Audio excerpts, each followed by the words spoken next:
What's going on, world? It's your boy J-Man. And it's your girl Ashley J.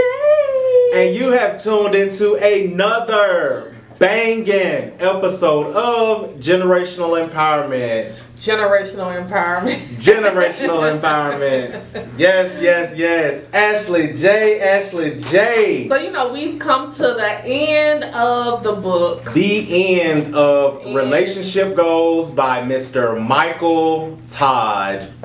Yes. And yes. This is the quickest read I have ever did before. Really? Like a week and a half? Oh, a week and a half. Well, like totaling up the days it took you to read each, because we read 2 chapters at a time, just so at the end of the day, it could all be fresh on the mind and everything else. So that makes sense, because I finished my last 2 chapters in a day, and then most of the chapters I did read in like a day at the end of the day. So exactly. We split it. Most of the 2 chapters I did do it in just one day rather than the 2. So this was a pretty quick read. I'm looking forward to the next book though. Already? I'm looking forward to reading something like that. It was just good to just feed my body something other than trash TV and social media and this and the third. I read all the time. Yeah, well, after high school and college, baby, I was done reading. I didn't want to read no more. I'm a bookworm. I'm a nerd. Baby, that's all that. I did not want to read no more. I'm good. So my next book, I have already started on it anyways, but it's the Judge Lynn Toler. Remember I told you about her book? Yeah. How to Control Your Emotions. Oh, well, I definitely need to get that one. Yeah. I definitely need to get that one, because that one sounds like a definite need, because I need to learn how to control my emotions. I think that's something that I definitely do struggle with. We both actually struggle with that, so don't. No, I just really feed off you. Really. Oh, okay, baby. I really be feeding off you. But yes, it's the end of the book. Mm-hmm. This was a great read. Yes, it definitely was. It definitely was. Learning how to win in relationships. Learning how to win in relationships. Marriage, dating, and sex. Yes. Marriage, dating, and sex. And it has blessed me with so much information, valid information at that. Absolutely. Absolutely. I cannot disagree. It blessed me as well. Yeah, I definitely gained a whole different perspective on sex. Mm-hmm. First of all, marriage, relationships, people, just like overall just growth. Right. I think that was the big thing for me at the end of the day. It was just being able to really just kind of like dive into self at the end of the day. Like, I didn't have a distraction of a relationship where it was just kind of like, oh, I need to, it didn't, I'm happy that I was single while reading it. Why? Because I'll be able to take those steps and those precautions and really be able to put it to use, at the start, rather than it being like I'm in the middle of something. Now I'm like, okay, let's start all over. You know what I'm saying? Like, it's not even like that. But it gives you a recovery mode as well. Yeah, it does. It does give you a recovery mode. But I think for me, like, at the end of the day, I needed to finish the book in order for me to really realize what it was that, because I was shooting my bow and arrows and didn't have no aim. At the end of the day, it was just kind of like, oh, I'm over here, I'm over there, I'm over here. But I really needed to be, focusing in on and just having a direct target. Yes, yeah. I think that's what the goal of the book was, to make sure you target, aim at something, and aim at something that's has longevity, because we in this popcorn microwave society. Yeah. Well, we want the fame, we want the riches, we want the notoriety. Just like that. Like this. Just like that. And it can't happen that way. Yeah, it can't happen. It can't happen. And I can learn that too, because, when you learn different new tactics, or when you learn different just strategies in life, you think that like it's just automatically just gonna happen, it's gonna be working for you, and it's just like it takes time. And all those people that you did not ever see, or you seen one time and then next time you seen them, and it was just like they was on, right. It's just like they still went through a battle, they still went through the ups and downs, the mountaintops, the valleys, in order to get to that place. But what's being broadcast is not until they're on. Right. Right. Absolutely. I think this book really helped me also to realize the the danger when you're dealing with a person that's already dealing with someone. It really. What you mean? As far as like, no, as far as, you know how sometimes you might, well, in the past, I have found myself in situations where I've dealt with people that might have already had a partner. Gotcha. And at the end of the day, you reading the book, it really helped me to realize how damaging, you know, that was, and how damaging it was not only to myself, but to that person that was actually doing it. Yeah. To, you know, so it's just kind of like it really helps you realize, you know, the stance and the standard in which you should build relationships and build. Definitely. You know, at the end of the day, you can't have, you know, you can't just be shooting your target out there. You got to have some aim, and you got to know what you're going for. Yeah. You know? And I think just like in our society, predominantly men, they are spreading their royal oats everywhere. Well, okay. Okay, let me finish. True. Yeah, go ahead. They are, you know, they got this baby mama, this baby mama, this baby mama, and it's just like they don't have any standards on going about, are they dating properly? You know, what is the goal? Like, okay, even if you're trying to have you a little night of fun, but still protect yourself in a way where just like a person won't be pregnant. You won't bring a illegitimate child in this world. They have to go through the same cycles and same patterns that you went through. Right. You know, such as if you was a single, your parents, or whichever one was a single parent, or you know, whatever the case. It's just like you sitting through that same never-ending cycle. Right. You know, and it's just like, what you aiming for? What's your goal? What's your goal here? Yeah. Like, what are you getting at the end of the day? So, this book was the bomb. Diggity. Okay. So we're gonna get into it because you know I know you're ready for this heat, baby. Yes, ma'am. You know, this chapter was all about marriage. Basically the major keys to successful marriage, and it definitely hit me home because you know I'm not single. Yeah, you're freshly married at that. Freshly married. Valentine's Day. So marriage requires hard work and sacrifice. You know, before I even got married, I knew what I wanted. I didn't understand the sacrifice part. I knew the hard work. I knew it was going to be a lot of hard work. But when they mean sacrifice, it's dying to self. You know, and I wasn't ready to die to myself because I thought I was popping, and I thought like, you know, I just thought that, you know, you're going to come into my world and that's just what it's going to be. Yeah. You how know? I am is how you're going to take it, and, you know, it just is what it is. Yeah. So I had to quickly learn that, you know, baby, you got to sacrifice. I mean, when you got to die to yourself, you got to sacrifice. It's going to be a lot of sacrificial things in the marriage, you know, whether it's, you know, if the intimacy is off, but the connection is thriving. You know what I'm saying? You're just learning as you go on how to improve and better communicate and just, you know, get that glue and bond together. So, you know, it's not 100% perfect. By a long shot.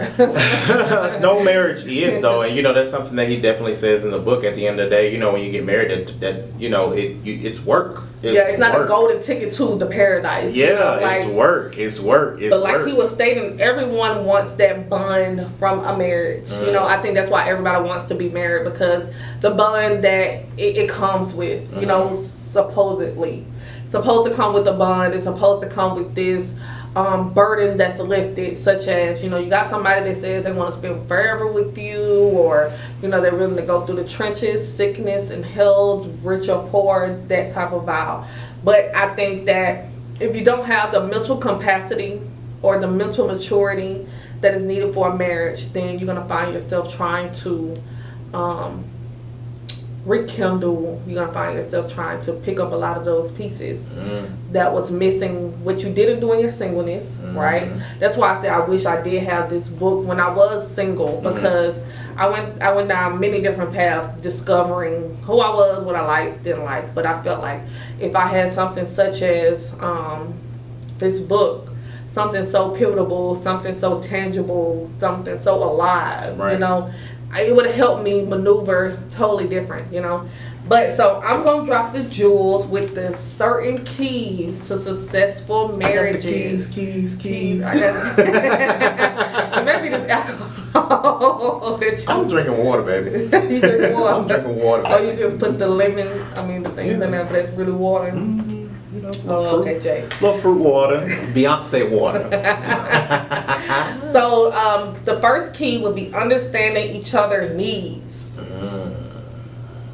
You know, just like a parent, when you got several different children, right? Mm-hmm. You got to know, like, Jay is this type of person, Ashley is this type of person, Glenn is this type of person. You know, you got to know your children, how they operate, how they love, how they show different affection, right? In order for everything to kind of, you know, be smooth. Yeah, in order for it to have balance.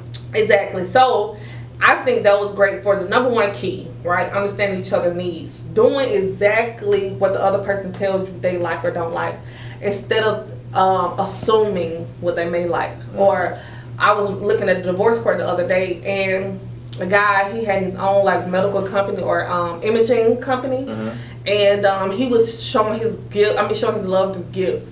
And she wanted like his time, right? So she was telling him, for my birthday, I want to go to Miami. You know, I want to, go to Miami, right? So he ended up buying her a bike, a motorcycle bike. So he was like, oh, well, I asked her mom and her sister, what was it that she really wanted? Like, she been talking about that she wanted this bike all year, And he said they really wanted, they really think she would want the bike. Yet it's still her own husband, his own wife is telling him, I want the vacation. Yeah. I want to go to. I want get away. Yeah, I want to get away so you and I can have that quality time, so we can rekindle a lot of things because they've been working so much. And he totally disregarded that. So he just like understand each other's needs. If I'm telling you this is what I want and this is how it needs to go, or this is what I don't like, then you're supposed to pay attention to that because it's just like you will hit the target right on point. You know what I'm saying? Because it's just like, okay, he or she said this is what they want. That is what they want. So what do you think? I agree with that like 100%. As far as like you have to learn to listen, and when you listen, you have to learn to understand. Like for me, I will pretty much tell a person flat out, like somebody say, hey, what you want to do for such and such and this, that, and the third. If I tell you that, my expectation in my head is it's going to be exactly that. Hey, what you want to do this weekend? I want to go to the park. I want to have a picnic, yada, yada, yada, blah, blah, blah. Yeah. And you take me to Six Flags. I didn't ask you to go to Six Flags. You asked me what I wanted. I told you what I wanted, and you still went and did your own thing. And one thing about me, especially being a Taurus, I guess you can say, is I'm one of those people where everything got to be planned out, strategic. It got the kind of flow. So if you I'm not one of those spontaneous type, like you can't just spring it. Yeah, you can't like just switch it up on me when I already have in my mind or in my head that it's gonna be one thing. See, I used to be like that, and I used to like be so gung-ho on this is, and then I started dealing with people that was very spontaneous, and I was just like, oh, I'm glad they did that because it just showed, I'm like, because we get so conditioned to being comfortable, that comfortability, that comfortable zone, and it's just like, if it was up to us, we'll be doing the same thing all the time, same over and over yeah. And it's just like different personalities will put us in spaces where it's just like, I'd be so glad, because I say I want that picnic, this and that, you'll take me to Six Flags and I'll be like, I've been Six Flags so long, like, you know what I'm saying, like, yes. And I think that's where that balance is kind of needed. And then, like, to each his own at the end of the day. Like, and I think it honestly being truthful, it just depends on the situation and what it might be. I might say I want a picnic, and you might say, hey, we going to Bora Bora. Oh, okay, baby. Let me pack my bags, So at the end of the day, I think it's all about the situation. But if you take me somewhere like if I say I want to have a picnic this and third, you say you're going to take me and we end up going to Six Flags, I don't feel like being hot and sweaty and getting on roller coasters and standing in lines. I want to sit down, I want to eat, I want to, lay up and chill, but you want me to be hot and sweaty and running around crazy. Yeah. So, but it's it depends on the situation and what, but I think might be you going should on. like still understand each other's needs to that point, you know. Yeah, like, but that's the big thing. Like I really enjoyed reading that as far as like when he added his wife in, as far as her breaking it down, as far as the needs of a man, yeah, and I got the all needs the of a woman. good Yeah, stuff. that was So, all good stuff. Yeah. It was definitely good. I wrote a lot of those key points down that we're gonna speak on when we come back. So guys, we're gonna take a break and we'll be back with that heat. What's going on, world, and welcome back to Generational Empowerment. Yes. So when we left off, we were talking about the major keys to a successful marriage. Mm-hmm. So if you're thinking about a marriage, you're in a marriage, you're engaged, you know, this book is so essential to, you know, improving your mindset, improving the value of your relationship and everything. And I just think that, you know, it would truly bless you in so many ways. Like, I'm going to reread chapter 9 because it was some things, you know how like you rewatch a movie and you like, oh, I didn't catch that. Mm-hmm. When I read, like I love to read. Reading is like one of the things that has been a goal of mine, to read several books a year. And I didn't know millionaires read 7 books a year.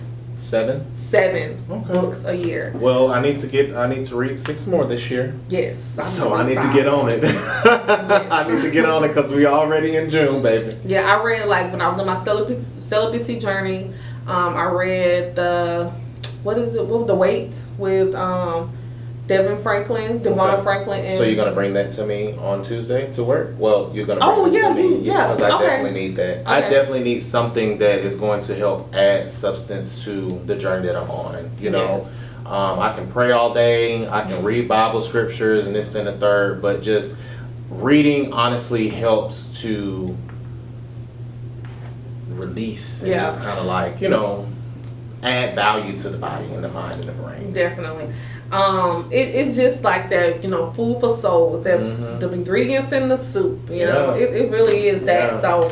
So basically, right? If you didn't know, I'm going to explain to you what women need in a marriage or a relationship, engagement that is going to give them fulfillment. That's going to put them in a space where they'll be able to operate from their highest potential, right? Mm-hmm. So women need security. Mm-hmm. Right, and I'm gonna break everything down. They need affection, they need communication, and yeah. Now I had put that wrong. I should put that right there. What happened? Nope, that's all. Everything. We need communication, security, and affection. Okay, so security, right? When you are in a marriage or a relationship, even when I was in a relationship before I got married, security was my priority. Why? Because I'm a Cancer. I love security. You know, my home is my sanctuary.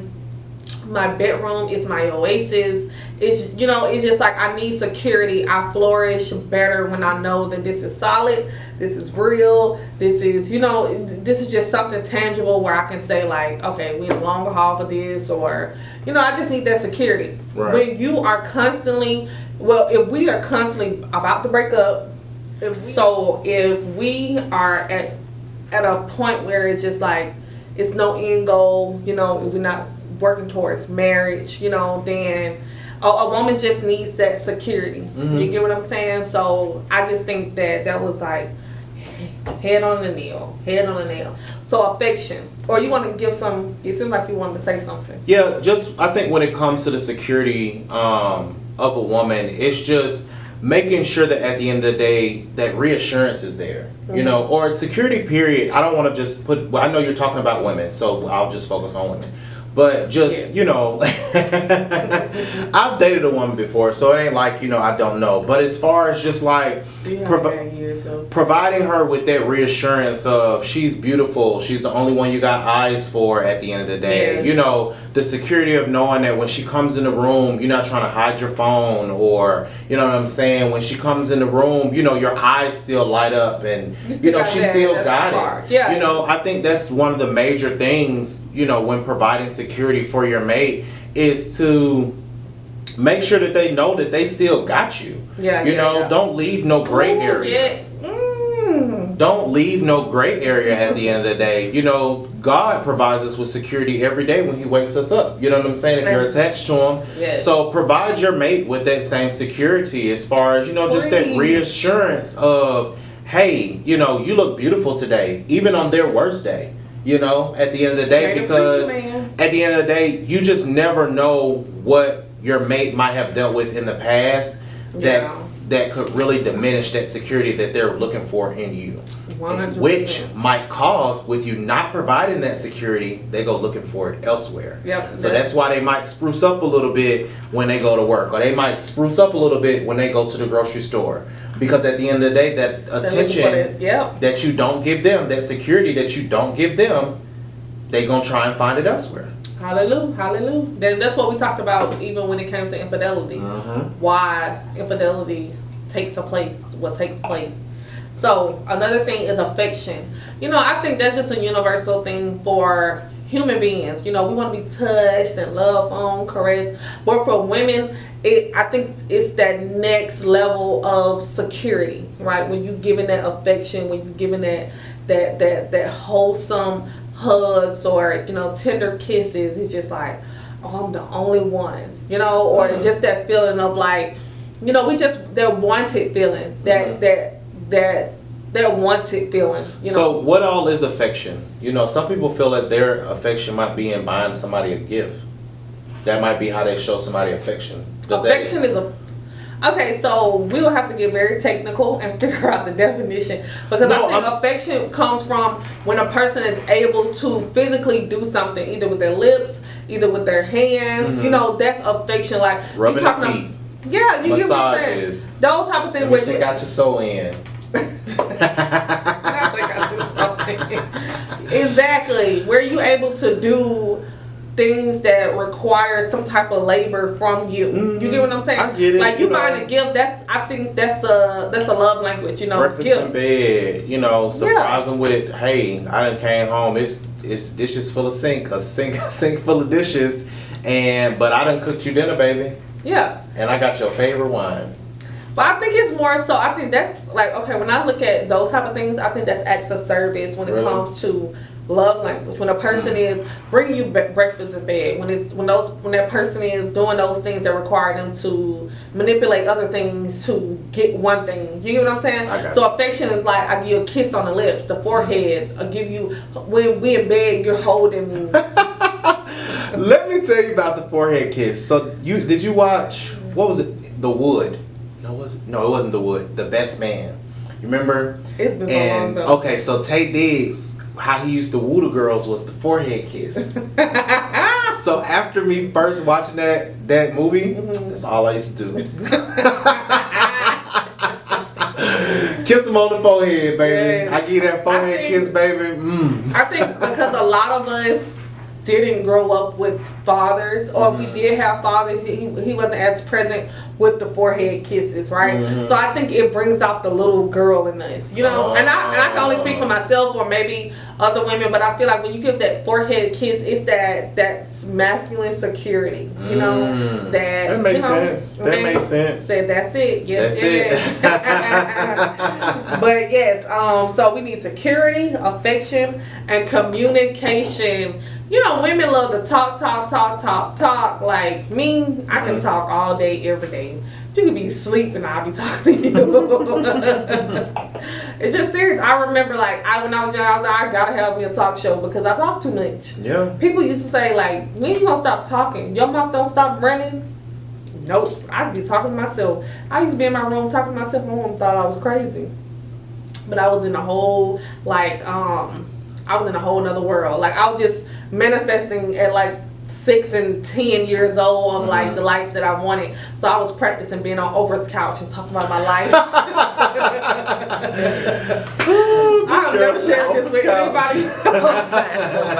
Every time. Right. What you say? She said she find out stuff about you every time. I swear to God, I used to be on the couch and I used to be practicing when I was going to say to Oprah. I used to be practicing when I got on the big stage, when I was going to say my acceptance speech, because I don't know, I was probably going to be a rapper, singer, or something, that I was going to need some acceptance, an actress or something, because people say that I should be an actress because I got too many personalities and I can switch up real quick. But anyways, communication. We need that communication. Hey, baby, you know, what it is that you need me to do, you know, communicate with me how you feel. Hey, when you did this, I didn't really like that. Men are very reserved. They're very, you know, kind of, okay, that's not too much of a big deal where I need to address it. You know, women, it can be the slightest thing, like the slightest thing. And but you know, you also have emotional men out there, such as myself, you know, where at the end of the day, some things that might seem small to our mate, you know, that might not seem as big. But no, but you still a man. I don't care how emotional you may be. When it comes to, it's just certain things that we done been in heated situation, and you'll walk off, or you'll do things that a man would do. You know me. I be forgetting, like, okay, Jay being a man. You know, but yeah, so women need definitely security, affection, communication. For me, the biggest thing, if you can give me security, I give you everything in the world. If you give me security, give me, because I didn't have that growing up. I didn't have that. That was the one thing. That's why I've been living where I live for 10 years. Yeah. You know, I was with one person for 9 years. Like, I'm big on security. If you can't give me that, oh, baby, I'm going to be bouncing. Or are you big on comfortability? No, I'm big on security. Because the thing is, you know, that comes with other things on why I probably was living where I was living, because I was in school and, you know, I was trying to figure out career things. So it was just like, I wasn't worried about moving. I was worried about trying to get my life together to get set up for the big come up. You know what I'm saying? Like, absolutely. That was my mind frame. But comfortability, no. I have always been told since a child that I was very adaptable. I adapt to many situations. Like, no, I'm not. So, right? So we got what women need that's going to get them to make the house their home. What is going to give the men exactly what they need, right? So men need honor. Break it down. They need respect. Break it down. And they need support. Okay. And what everybody wants, but it specifically say with men. Sex. I think that's universal. I think they should have put sex with women as well. Like, women be needing sex, and I don't got no sex, baby, I'm irritable. But you know what I think that it really is because you have to think of the testosterone that's in men and the sex drive that's in men compared to women in studies, you know, in medical studies at the end of the day. You know, like they say, you know, most men have a higher sex drive than women. Yeah, I mean, but, you know, we spoke about libido, and we talked about, you know, what kind of influences that. You know, well, me, I'm going to speak for me because I know I don't speak for a lot of women. Like, I have a high libido. Like, high libido. Now, because I'm gaining a little weight, my libido been down a little bit. We're going to keep it real. But, and that's because I have a higher count of testosterone. So, it's so crazy. What? No, I'm just keeping it real. Aggressive woman. Yes. So, but for men, they say honor, respect, and support. You know, I think that's the biggest thing because men feel like they have to fight so many different wars. Once they leave out the house, it's a whole nother war that they have to fight, you know? And so when they come home, they need your support. They need that love, that honor, and that respect to say, you know, thank you for going and being the provider that we need. You know, I support you on this, and this. You know, just being that backbone, you know. So I think that is essential to what's going to make a successful marriage and giving the man that they need. Because, you know, what really stuck out the most was the respect thing. You know, men don't care about no love. They don't care about love. They don't thrive on if she's in love with me. It's more so if she respects me, right? Because you just think about, like, once you cross that threshold of calling a man whatever you want, talking to him, whatever. Being disrespectful. Yeah. You know, I think that's where things starts to crumble because it's just like, what? You know, a woman is just like, oh, you don't love me because the way you're treating me. You know what I'm saying? He like, you don't love me the way how you acting, how you know, I guess treating me. Yeah. I mean, because basically, I don't know if you're going to get to this part where she was saying that if you deny your mate sex, then basically they feel as though, you know, you don't love them or you're uninterested.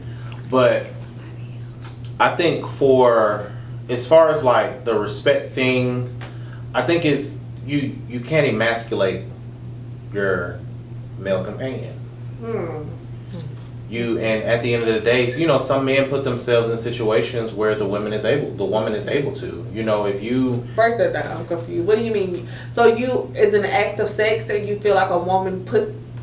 Not just necessarily. I was just saying, as far as sex goes, you know, because you listed it down. As far as sex goes, you know, at the end of the day, if you deny your mate sex, what she was saying was, you know, your mate may feel as though, you know, you don't care about them and, you know, you're uninterested, or, you know, it'll give them, they start thinking, oh, well, I need to go elsewhere. You know what I'm saying? You can give me time, I need to go elsewhere. But it's in regards to the respect factor, you know, sometimes in certain tones, women can emasculate their mate. Definitely. You know, and when you make a male feel emasculated, or, you know, you make him feel less than, then at the end of the day, that opens up a door for so much, you know, because I thought you were thinking. Oh, no.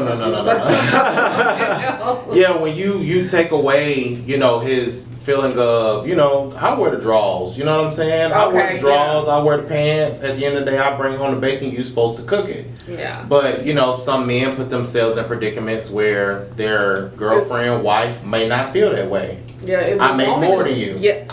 I'm going to work. You at home. So you fry up the bacon. Yep. But I think that, you know, when it comes to sex, you know, I feel like we have innate, and when I mean innate, right? Innate, right? That just means it just happened involuntarily, right? So we just have innate behaviors where when it comes to the bedroom, certain, you know, that aura of what a man's supposed to do, what a woman is supposed to do. I just feel like if you cross certain thresholds, such as allowing your woman to do certain things, right, or vice versa, then I think that's when confusion comes about, right? Because if you do things in the bedroom that to the world or society may seem as emasculating, then I think it kind of crosses different thresholds where, you know, it's just certain positions men should be in.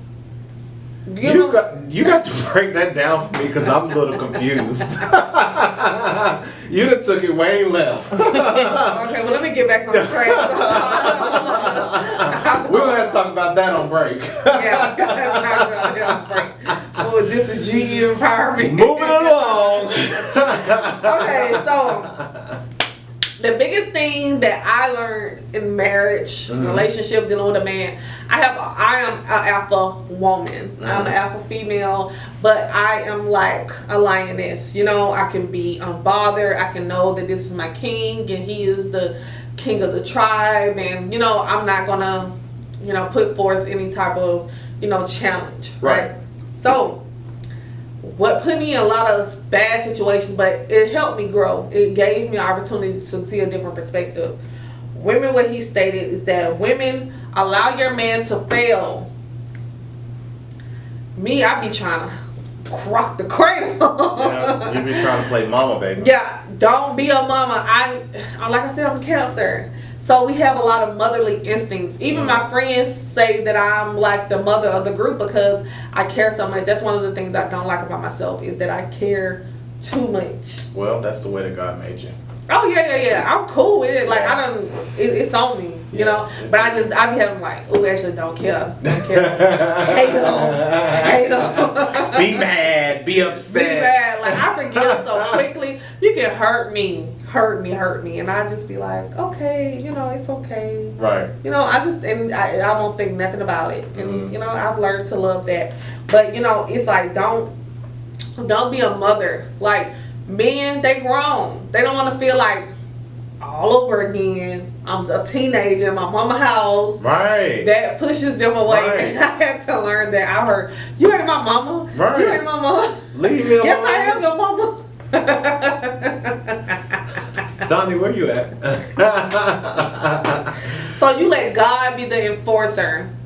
If a person, God gave you a revelation on something, and it's just like, it's not your duty to sit here and try to get them to realize the revelation. You give that to God. Don't be their mom. Don't try to chastise them. Or don't try to, just badger them with so much. Like, one of my homegirls, she was telling me, now you need to tell him again how you feel.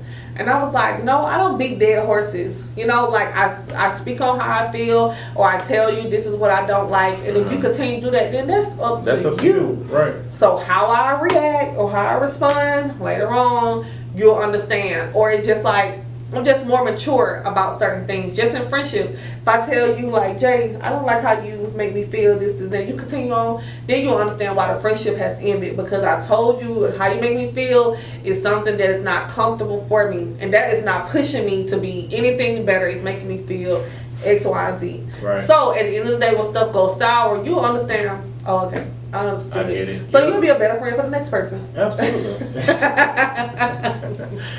I can honestly say, like, in our first stages of like trying to build some sort of foundation, when it comes to friendship and this and the third, we had to have a lot of those Jay or Ashley I don't like, or Jay I don't like. I think we got very comfortable because our signs are compatible. Right. And I think we got, I think if it was a different setting, if we didn't work like a corporate job together, then I think it would have been a lot different, because it just like we had to understand boundaries. Yeah. But it allowed me to understand boundaries, because I don't understand boundaries. That was never something that was in my vocabulary. Right. So I'm just What's keeping that? Boundaries. I can do and say whatever What I want to feel. do. This how I'm feeling. So yeah. Oh, And nobody okay. ever like put me in my place on that. They just kind of like, don't get me wrong. I don't have some pushback on like, Ashley, you were just out of line. Or, Right. Ashley, that made me feel X, Y, and Z. And in the beginning, I'd be like, girl, I don't care. And then I had to, when I became mature and God gave me a transformation, I was just like, okay, I need to do things differently. I need to go about things. But I think we got very comfortable, and then we just like, okay, we need boundaries, because we work together. And then how we talk on a regular basis or in generational empowerment, it can't be nowhere like that in our work setting, Yeah. So we had to learn some boundaries. And like I said, it was good for me because I didn't know about boundaries. Yeah, absolutely. This was all like a learning experience for both of us at the end of the day. Because you said you were done having a friend or friendships. Like, I said that when I said, oh no, I'm never, outside of work, I don't know you. Like, when I see you Monday through Friday, hey, how you doing? And just keep it pushing. Yeah. But at the end of the day, what God was trying to show me is, it's okay, but you have to learn to have those boundaries. You have to learn to have that type of communication and understanding with one another. And at the end of the day, you can't take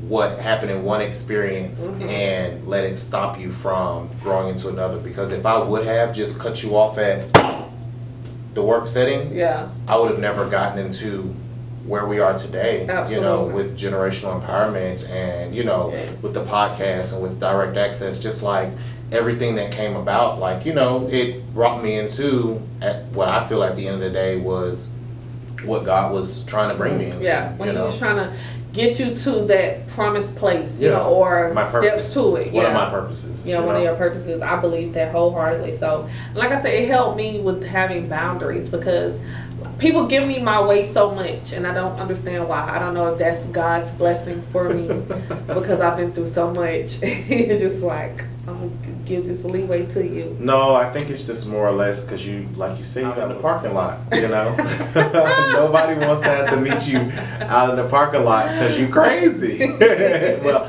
I can't use the word crazy, as you told me. You say us men like to use that word crazy. She crazy. But yes, you have a lot of personality. Yes, you're vocal. And you got a little extra testosterone than the normal. I do have extra testosterone. I do. I was like, what you trying to say? I got a little man on me? He's like, no, some just women. an inch, bitch. No, that's why your baby hair is connected to your eyebrows. Oh wow, that's what he said. Mm-hmm. Oh wow. That's why you have like excessive hair and stuff like that. So, so basically, what you want to do, you is a mess, Jay. So what you want to do, you want to give him encouragement, you want to give him wisdom, you want to give him prayer. You know, what has really helped me in my marriage is like we'll send each other a sermon that we watched before or we just watched, and we're kind of like, hey, what you think? Like when you listen to it, like, can we talk about it? So we were like, what you think about this, and that? Or like if somebody has something going on, such as you know, an event, it just be like, dang, you know, you walking in your purpose, like, I'm so proud of you, with this and that. I know that's essential for a man, so, you know. You got to do it. You got to do it. You got to love and respect your king. You have to love and respect your king. And your king has to love and respect his queen. Hallelujah. So at the end of the day, if you're dating somebody and you don't look at them as, you know, your king or your queen, then maybe you're in the wrong situation. You know, at the end of the day, that might not be the relationship for you. That might just be the stepping stone to your future. Period, pooch. But on that note, guys, we're going to take a quick break. And when we return, we're going to dive a little bit more into these keys. Yes. And welcome back, guys. And when we left off, Ash, we were talking about the keys, major keys to a successful marriage. Yes. And we talked about what women need. We talked about what men need. You know, women need security, affection, communication. Right.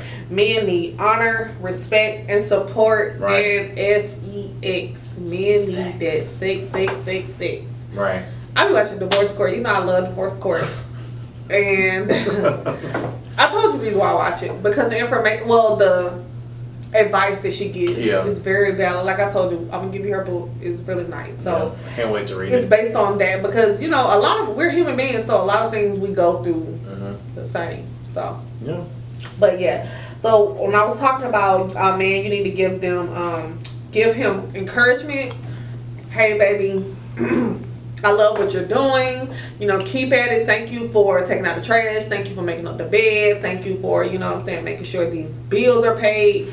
Those type of things. You want to give him wisdom. Hey, you know, if he's in business or, you know, whatever, you make sure you want to give him some type of wisdom that you've learned, whether it's from someone else, listen to a sermon, a family member that you felt that was very wise, you know. And you want to give him prayer. One thing this guy told me that you want to pray over your man when he leaves the home. Make sure he's protected. Make sure the Holy Spirit allows him to go into the right places, speak to the right people, gain the right perspectives and the revelations that he needs. So that is major key into a marriage. So we're going to get on with, and what's crazy, that was key one. Yeah. All of that was just in key one. All that was in key one. Key one. But just understanding those needs. Just understanding the needs. I love needs, baby. Okay. All right, so key number 2 is knowing how to talk to each other. Knowing how to talk to each other. Baby, that was reading me because I don't know how to talk to nobody. I know it was. I know I was reading this. I was like, oh, I bet this eating Ashley up. Don't get me wrong, boo boo. I know how to talk to people, right? But if you put me in a space where I feel like you put me back against the wall, because I am a Cancer, I am a crab. You know, when I don't really come out of my shell until it's ready to, you know, ready to swing claws. You know, you say something I don't like, you do something I don't like, my mouth. What is it? The tongue, what is the sword? My tongue is like a sword.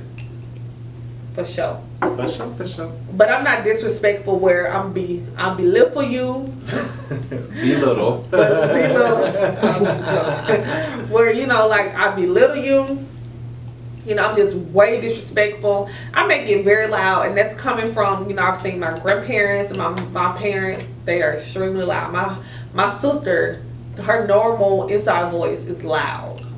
It just, you know. That brings back to like what happened this week at work, and I love that you were there when I was talking to one of the employees, and she was like, "You just attacked me." And No, she said you got loud, and I was like, no, he didn't get loud. You feel attacked, yeah, because you was in her pockets. You Yeah. know, you was speaking something that she wasn't really ready to hear. So she interpreted that as loud. Your voice did not raise a what is that? a tone or anything. Nothing. It was calm, Mhm. but you had an aggressive note. Like your pitch was low, like Mhm. your voice was low, but your tone was aggressive, Mhm. and that's why she felt like she was attacked. yeah. And I was just like, nah, he ain't loud. You feel like attacked. But that's why it's saying you got to know how to speak to your spouse. And me, I'm very vocal. Mhm.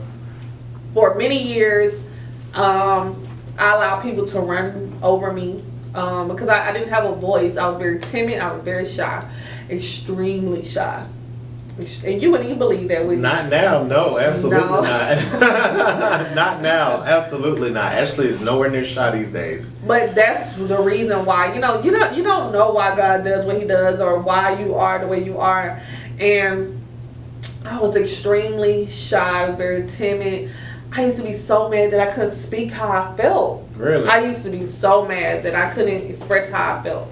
I used to be like, dang, why I didn't say that or this and that.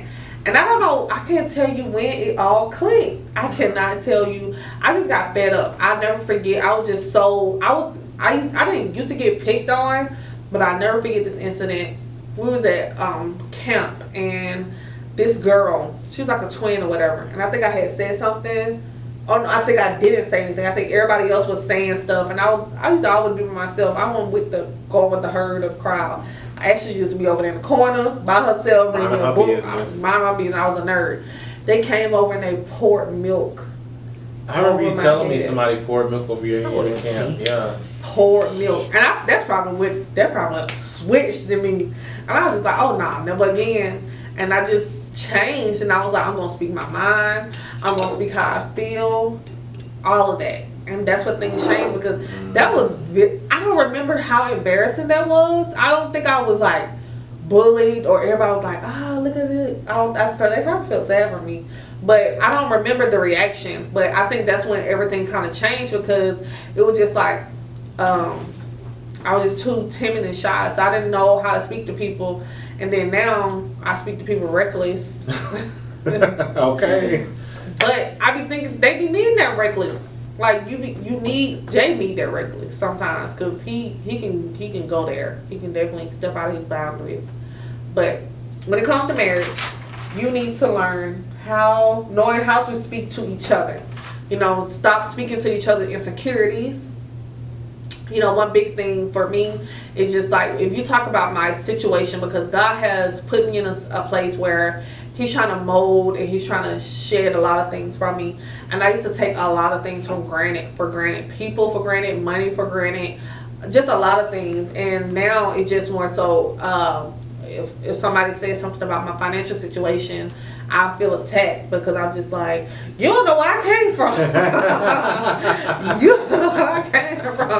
Like, stuff like that. But just even knowing how to talk in a friendship, like with you, I have to know how to talk to you, because I think sometimes I teeter off in some things that you don't like, Yeah. Yeah. So. But it's all about learning who you're dealing with. It's all about,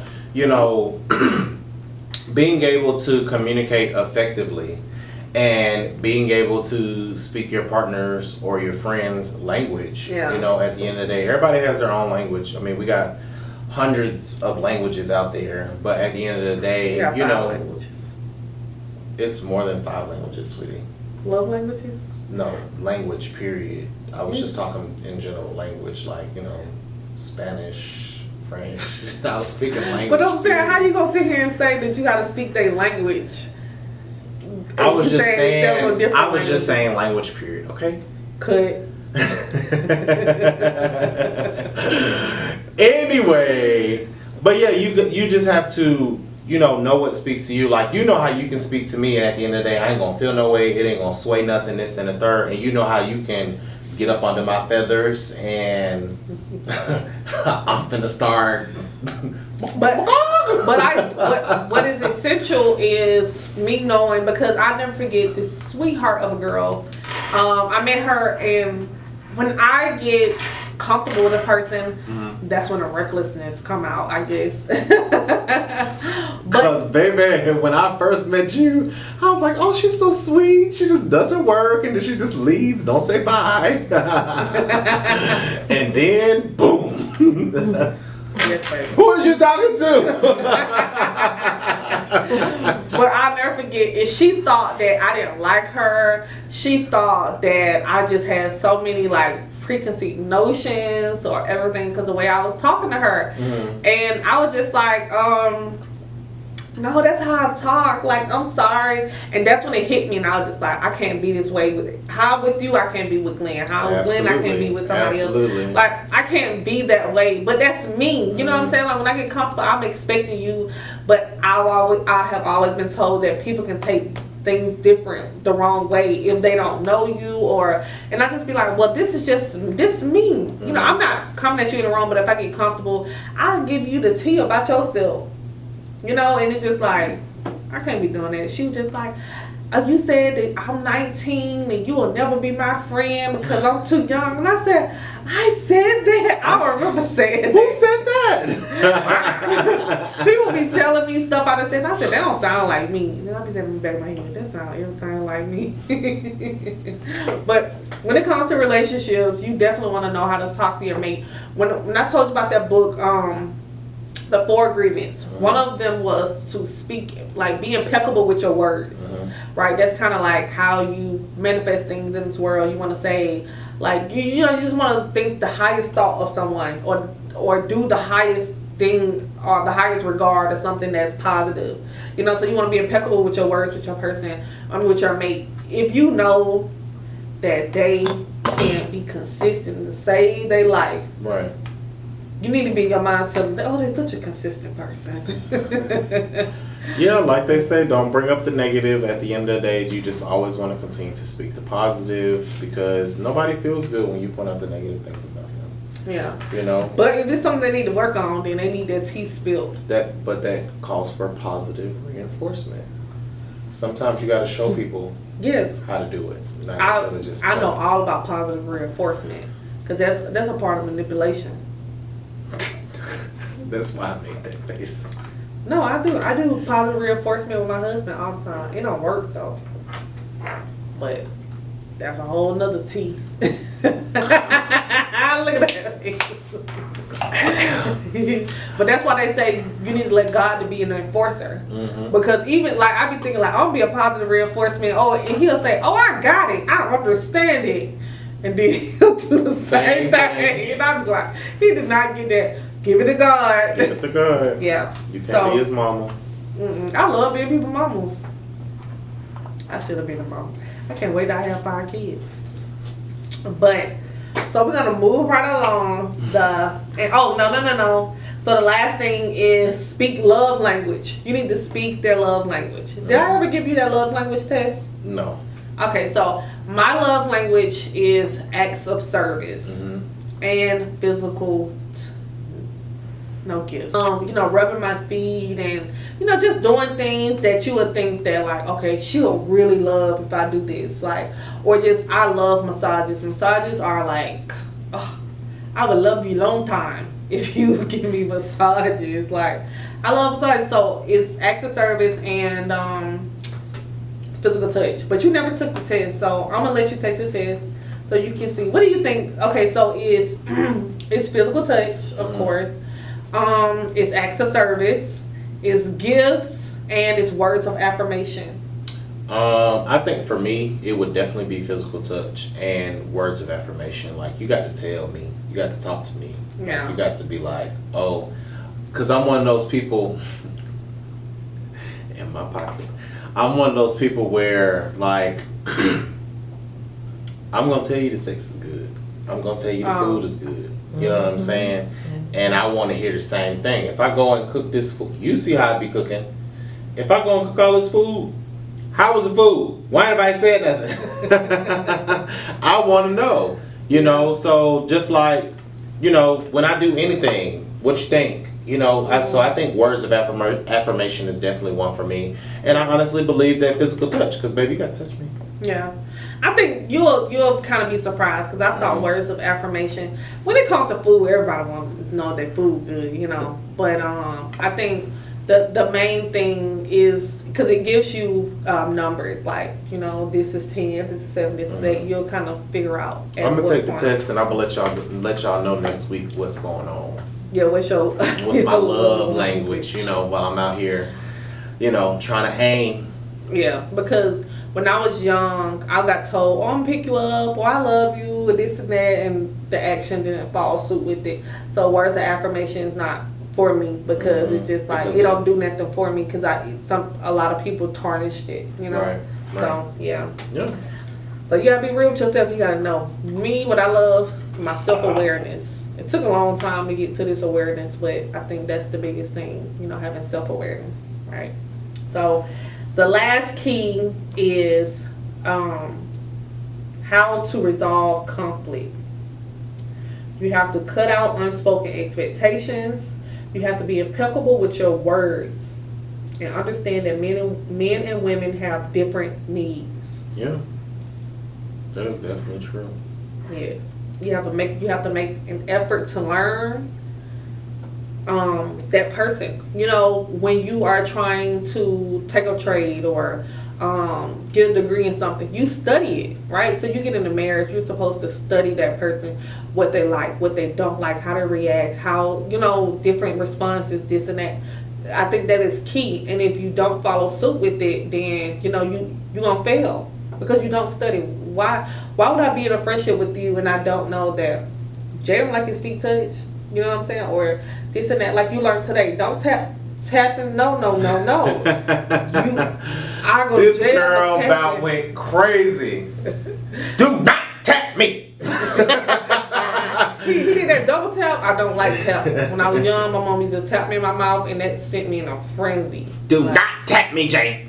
Don't tap me. No. But understand that love is possible. Love is possible. And if you have not copped the book yet, Relationship Goals, and this is not no power couple or this and that. This is going to work from the inside and out. It's going to get you to understand who you are, knowing that you got a purpose before a person comes. Mm-hmm. Understanding that, you know, learn what you like in your singleness.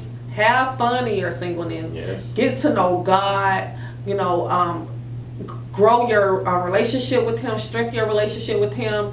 It's just so many different variations. When you get in a relationship, are you guys playing house? Are you working towards things?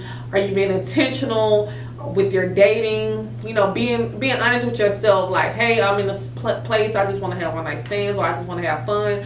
Or I actually date with intent. You know, to marry, intent to see what's going on, whatever the case may be. And then if you're already married, knowing how to read each other, knowing how to talk to each other, how to handle conflicts and resolve.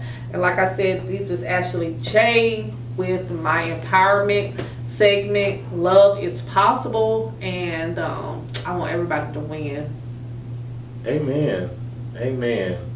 Well, I'm your boy J-Man, and when we return, of course, I'm going to have my Ear to the Streets report, so please stay tuned. I want a wife. On 3, 1, 2, and 3. It's your boy J-Man.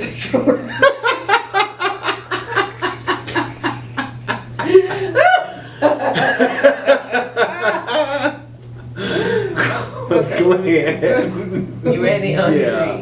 1, 2, and 3.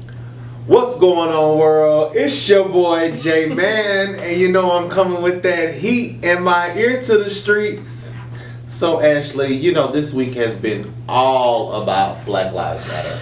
Black Lives Matter. Even if you mix, you know, there has been so much. Ashley is a fool, okay? Ashley is a fool, y'all. But yes, it has been so much going on. There have been so many protests, so much marching. Yes. You had Kanye West in Chicago. You had the Atlanta mayor. She actually was out protesting with everyone in Atlanta on yesterday. They actually placed Atlanta on a curfew. Yeah, did you see that that emergency you get on your phone? Yeah, the emergency alert kept going off, especially if you was on the phone. It muted your whole phone call. And I didn't know that. yeah, if you was on the phone, that emergency alert came out, it muted your whole phone call. So, Atlanta has been on curfew 9 p.m. and starting actually today, Friday, our curfew is 8 p.m. Yeah, 8 p.m. I think that. So, that's just been like, wow. They just trying to keep us on lockdown. There's been a lot that's been going on that has misrepresented what we're supposed to highlight, Absolutely. So I think, like they said, there were a lot of people that were included in the protest that, were actually there as agitators. Just like they found in a few different places, there were like statues of bricks or statues of rocks. Not statues, but, piles of bricks or piles of rocks. For basically people to like break glass and be able to loot. And there was even some controversy as far as the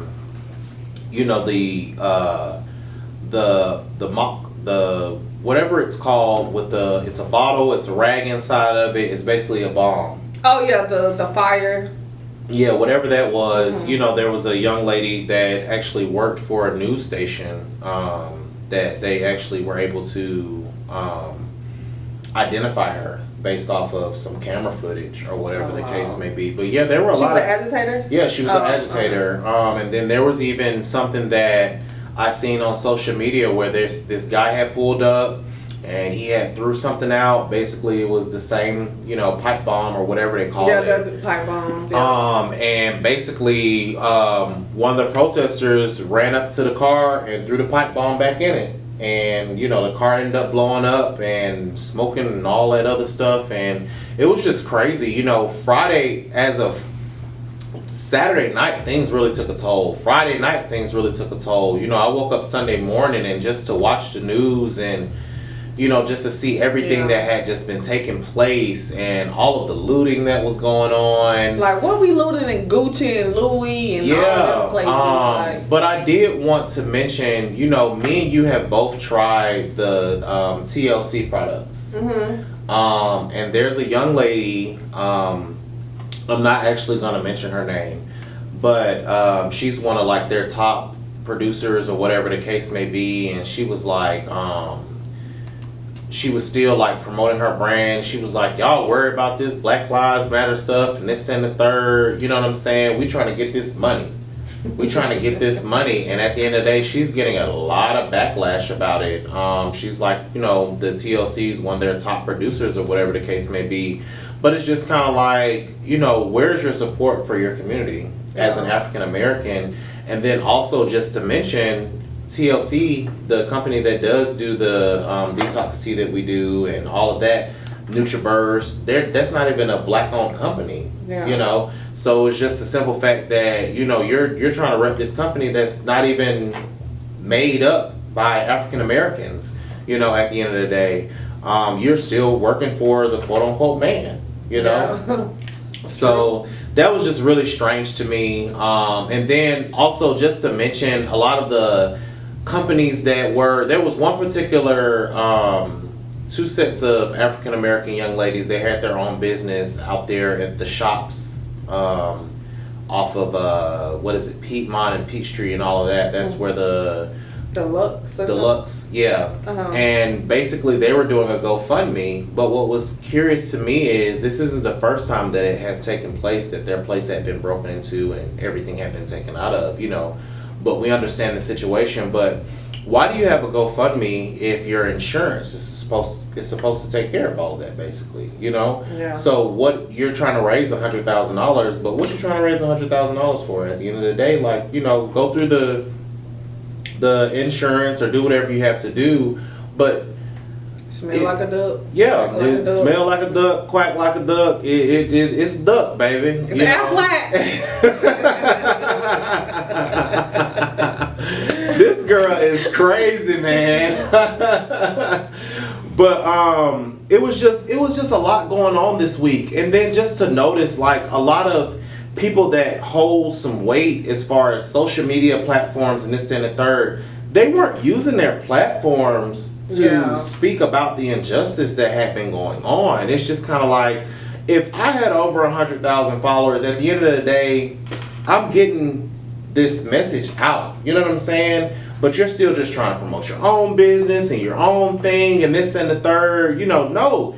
Get people to hear about, you know, voting and this and the third. And if you are in the Atlanta area, June, it's posted on our page. What is it, June 9th? Yeah, I think it's June 9th or 12th. June 9th. One of these days, y'all need to get y'all asses out and vote. Yeah. At the end of the day. You want your voice heard, you need to bring your ass out to the polls. Like, the biggest thing that I saw that was alarming was in New York. Mm-hmm. And it was 2 SUV police, and they were at like the protest, you know, like the barrier, right? Mm-hmm. And so I guess, and you know, that was the whole situation where I think you sent me the recording when it was just like, hey, we blocked in or something like that. Mm-hmm. But they actually showed they ran, like they you know, like you accelerate.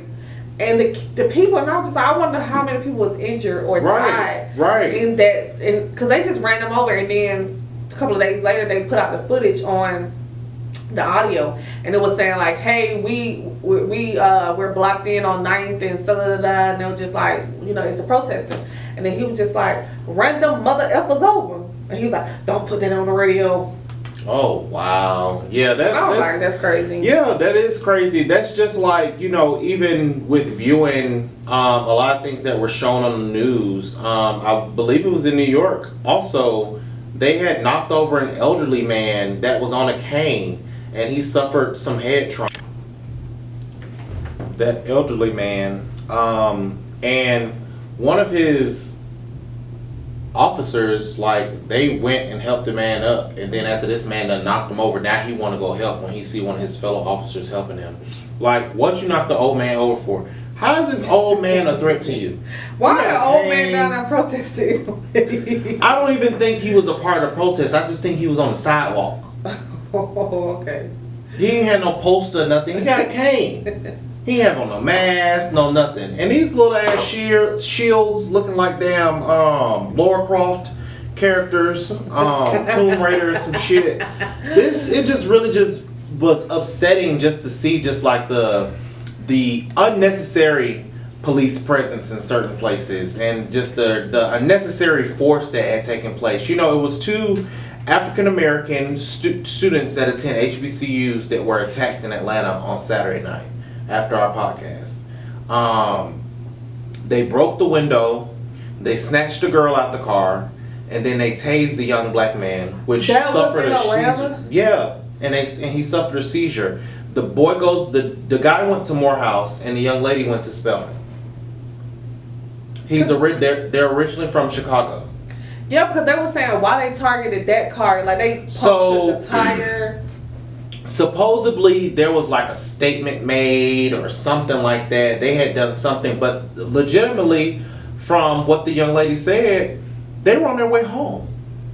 And of course, with all the traffic and everything else, they were on their way home. And because they refused to allow them into the vehicle, because I actually spoke with a lieutenant that works for East Point, just because I just wanted to get an understanding. Mm-hmm. And what he was explaining to me was that they are trained to break windows and this and the third if a assailant or someone does not let them in their vehicle. If they don't roll down the window, if they're refusing to cooperate, they are trained to break the window. They are trained to utilize their tasers and this and the third. But this young man did nothing wrong. He suffered a seizure and a bunch of different wounds. I want to say he had to get like 6 to 12 stitches or something of that sort. But it was just unnecessary force that was used. But one thing about it is our mayor stepped in, and those officers were fired immediately. immediately for using excessive force.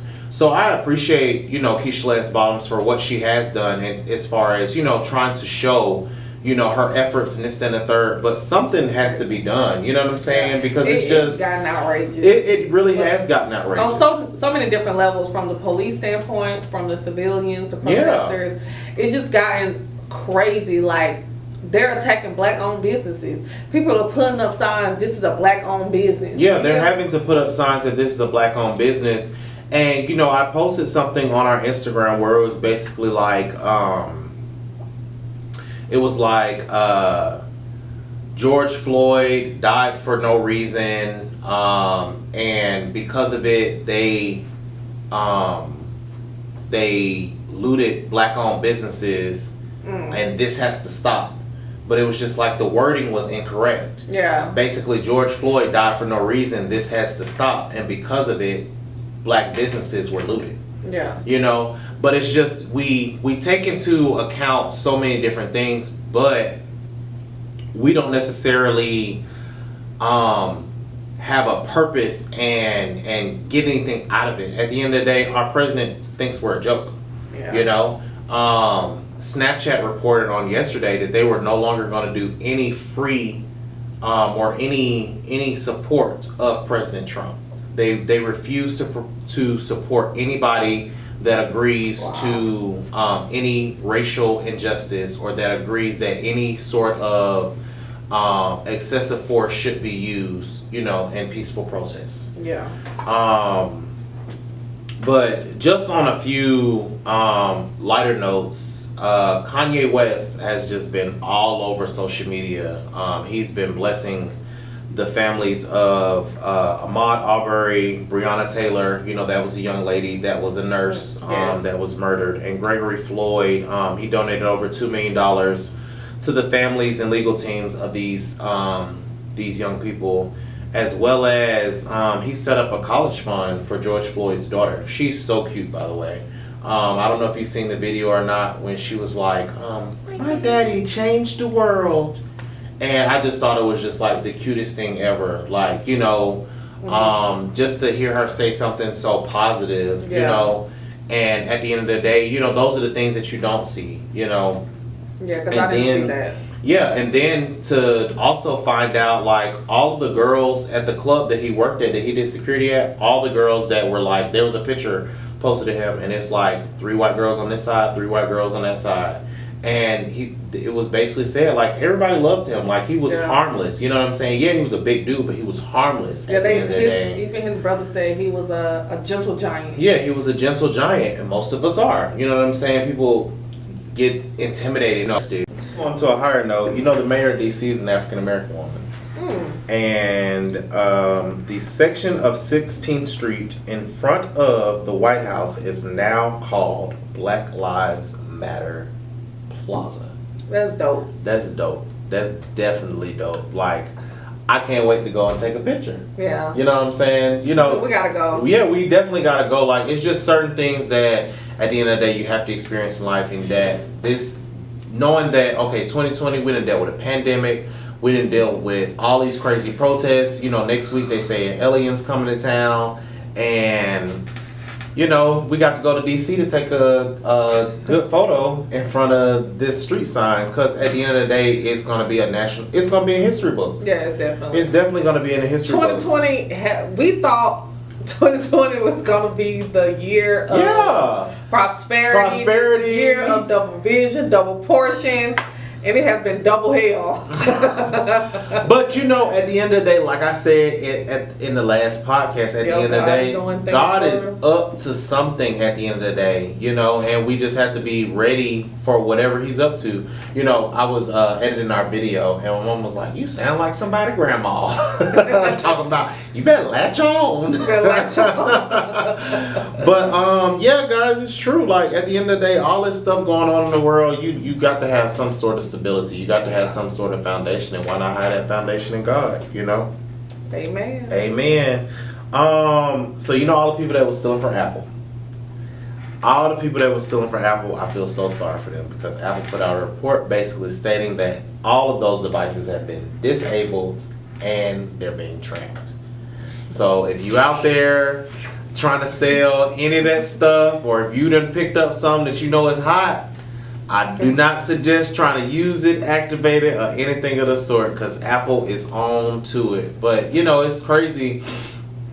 You know, my mom, she's like a label girl, like, you know, and so somebody had came across my timeline and was like, oh, I know some people that hit the Chanel store, hit me up, yada, yada, yada. And she went on his page and she was like, baby, he looked like the flea market. I ain't worried about none of that. She was like, and I wouldn't tell nobody to get anything from him, because at the end of the day, like, all that stuff is tracked. It's got serial numbers, so all that Louis Vuitton, this and the third. If something happened to your bag, they got inventory, all of that, and serial numbers and this and the third. So number one, you can't return it. If some break or whatever the case may be, you can't go and get it repaired, because it's gonna come up as stolen or whatever the case may be. But it's just crazy, because it's like you're attacking all these high fashion companies, or you're attacking all these stores, just like with the Icebox. None of the jewelry in the cases was real. Yep. He kept all the real stuff in the safe because he learned from past experiences. Yep. So, you know, that's just kind of like one of those things. I've seen that. Yeah. But I wanted to end on a high note. LA Mayor Eric Garcetti, he cut $150 million from the LAPD to reinvest in colored communities. Now, I'd love to know what he's going to do with that $150 million and how he's going to reinvest it, what exactly he's going to do, and what exactly he considers a colored community at the end of the day. You know, is it the hood that Nipsey Hussle grew up in? You know, what is it? You know, is it some boulevard, whatever it might be? You know, what do you consider a colored community, and what exactly do you mean when you say that you're going to reinvest? You know, does that mean that you're going to gentrify it and move all the African Americans out? Or what's going to take place? You know, have to see. We're definitely going to have to see. But guys, please make sure that you do get out and vote. It is that time. Get out and vote. Make sure if you can't get out and vote, you're getting this absentee ballot. But get your voices heard. If you want your voices heard, you got to go out there and vote. You got to check on the right things. And there's one particular section that I definitely want you guys to pay attention to. It's basically stating that if somebody has been convicted of a felony, should their voters' rights be restored? Please answer yes. We definitely want people to be able to vote. Just because you made some mistakes in the past doesn't mean it should affect how your future goes. But as promised, I have gave you my ear to the streets reports. I'm your boy, J-Man. And I'm your girl, Ashley J. And we'll see you guys next week. Definitely.